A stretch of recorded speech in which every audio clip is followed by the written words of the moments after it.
Good morning, people. Good morning, Lagos. Good morning, Nigeria. Yeah, welcome to the program Good Morning Lagos, live on ibile.tv. And to do this with me is... Lucky Odion, good morning. Okay, so we're looking at the newspaper review this morning, starting off with The Punch. On The Punch, we have Buhari mourns as 45 die, 500 houses destroyed in Katsina flood. President Muhammad Buhari on Monday expressed his sadness and concern about the devastation caused by flood in his home state, Katsina, and other parts of the country. In a statement by his senior special assistant on media and publicity, Garba Shehu, the president pledged the federal government's support for the victims of the disaster. Buhari said he had been saddened to observe the devastation and loss of lives caused by the flood in Katsina State and other parts of the Federation. I'm still on The Punch. Alpha used fake vision to rape students in Lagos by the police. On Alpha, Mustafa Ahmed has been arrested by the Lagos State Police Command for allegedly raping a 29-year-old student of the Federal College of Education Technical, Akoka, Lagos.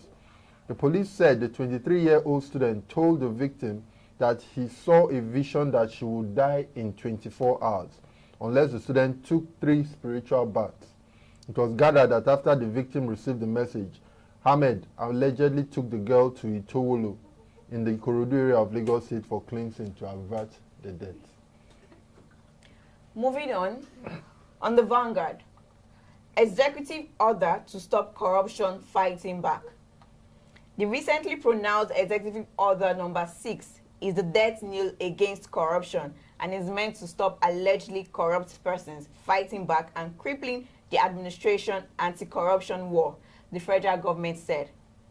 Addressing a press conference in Lagos, Minister of Information, Culture and Tourism, Alhaji Lai Mohammed, dared any critique of the measure to challenge it in court. The executive order number 6 of 2018, issued by President Muhammad Buhari at the beginning of the month, seeks to, among others, restrict the use of assets in 155 corruption cases amounting to 595 billion naira. On the Vanguard, alleged 3.2 billion naira fraud. Kalu asks court to dismiss charge. Former Abia State Governor Dr. Orji Uzor Kalu yesterday asked a federal High Court sitting in Lagos to discountenance the second amended charge filed against him by the Economic and Financial Crimes Commission, the EFCC, over alleged 3.2 billion naira fraud.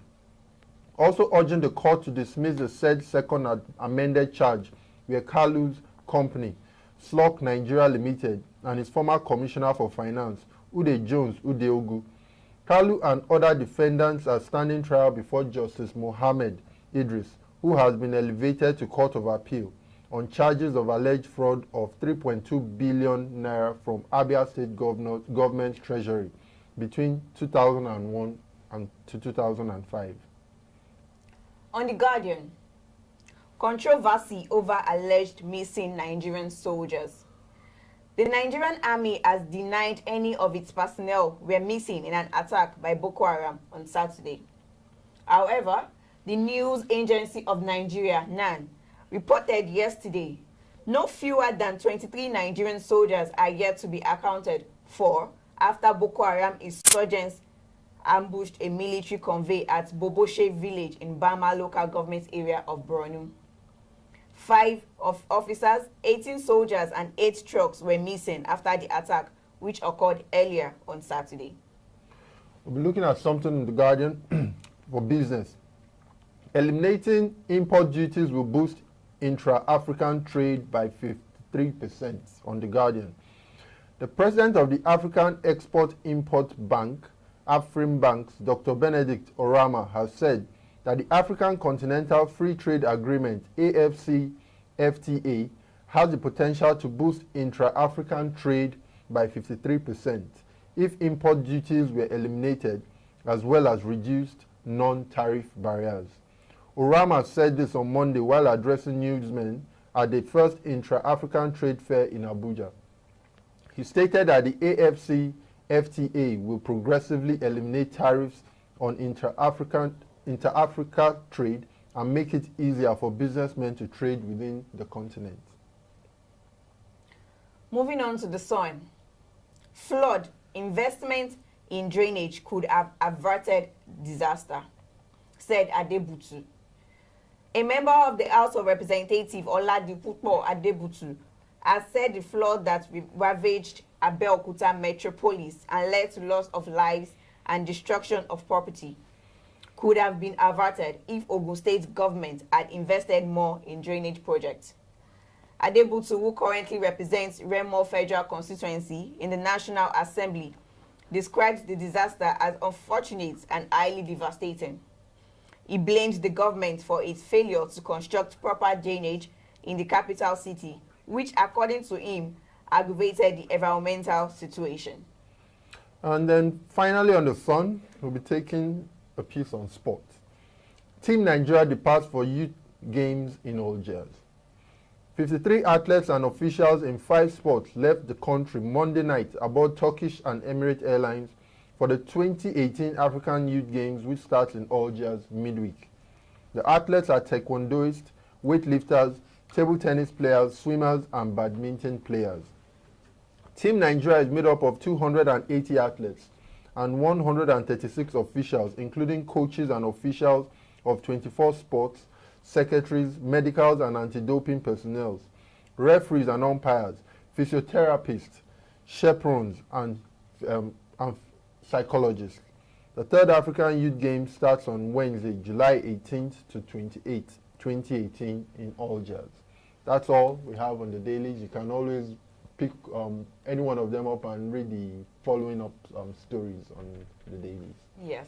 So we'll be going on a break, and when we are back, we'll be looking at historic Lagos.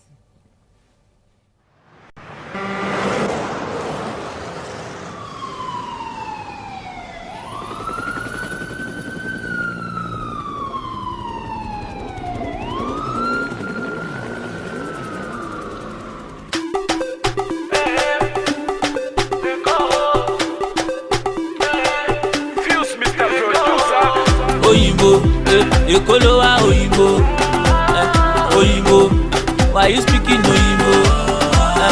Oyinbo, you dey Lagos Oyinbo. If I carry you go banana, my guy, you go love Lagos, you. If I carry you go to Elegushi, you go love Lagos, you. If I carry you go Niru, my guy, you go love Lagos. Sepe see the police, Governor Ambode Kofoshi, helicopter low for Loki. You cannot deny, you no see. Fada Kérésì làwọn tèmi ṣá, ọmọ wọn Kérésì wọlé bá. Kó dùn kó pọ̀ kó pẹ́ làwọn tèmi ṣá, ìtẹ̀síwájú Èkó làwọn tèmi wá. It never finish, ọlọ́pàá don get new motor. It never finish, èyí tẹ̀rí yẹn ò ti pọ̀ tó. Oyinbo, Ekolowa Oyinbo, Oyinbo, why you speaking Oyinbo? Oyinbo, you dey Lagos Oyinbo. If I carry you go Ikeja, my guy, you go love Lagos, yo. If I carry you go Badagry, my guy, you go love Lagos, yo. If I carry you go to Lagos Island, you go love Lagos, yo. Ele jabo, ele tiko, ele bàjẹ́ no. Central of excellence lẹ́wà in case you don't know. Mi jayé, mi malé, mi jayé, mi bẹ́lẹ̀, mi jayé. Káàkiri ló bá sún mi máa lọlé. Riding through my city, and hustle in my city, and made it in my city, and God bless my city, and Oyinbo, Ekolowa Oyinbo, Oyinbo, why you speaking Oyinbo? Oyinbo, you dey Lagos Oyinbo. If I carry you go Korodu, my guy, you go love Lagos, yo. If I carry you go to Ekpe, my guy, you go love Lagos.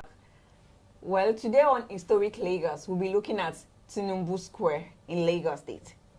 Tinubu Square, formerly Independence Square, is an open space landmark located in Broad Street, Lagos Island, Lagos State. It is used to be called Ita Tinubu in memory of Madam Efunroye Tinubu, a slave trader and a business magnate who, among her exploits in business and politics, fought against European slave traders. It was named Independence Square by leaders of the First Republic and subsequently Tinubu Square. The Tinubu Square, obviously iron fenced with just 2 flowing fountains, life-size statue of Madam Tinubu, flowers and tropical trees, in its present upgrade state wears an irresistible look. Freed from the grips of beggars, hawkers, roadside traders and motorists, now in addition to the iron fence is barricaded with neatly painted white iron bars to prevent easy access to vandals. And standing tall in the square are canotaps with different historical figures mounted on them with brief information on each, such as the kokoro, the blind drummer and the dancer. Among the interesting sights are the beautiful designed zebra water fountains, standing in front of a cenotaph-like fountain with creatively sculptured eagle wings of different size mounted on it, as though paying homage to the king of birds. Though inanimate, birds of all sizes were sighted perching and resting on the broad wings. And with a 24-hour power supply, the night view of the square adds color to the beautiful sight and makes it even more appealing. The upgrade of the Tinubu Square by the Lagos State government takes the state a step closer to the realization of the present administration goal of making the state a tourist destination in Africa. Yeah, that place is lovely. Yes, especially very at nice. night when you Exactly. see the lights. It just speaks so much value. I think that's all we have on Historic Lagos. Yes, that's all we have. Before we sign out, we'll be giving you our quote for today. A dream doesn't become reality through magic. It takes sweat, determination, and hard work. So whatever dream we have today, it's just all about sweat, determination, and hard work. And Definitely. at the end of the day, that dream becomes a reality. Yes. Yeah, that's our quote for today. So that will be all on today's program. Do ensure you follow us on our social media pages at ibiled.tv. That is IBILEDOT TV. And subscribe to our YouTube channel as well. And please do drop a comment, 1 or 2. Like I said, it's who do you know. Yeah, have a lovely day. Bye. My name is Lucky Odem. And my name is Nimat Alesh.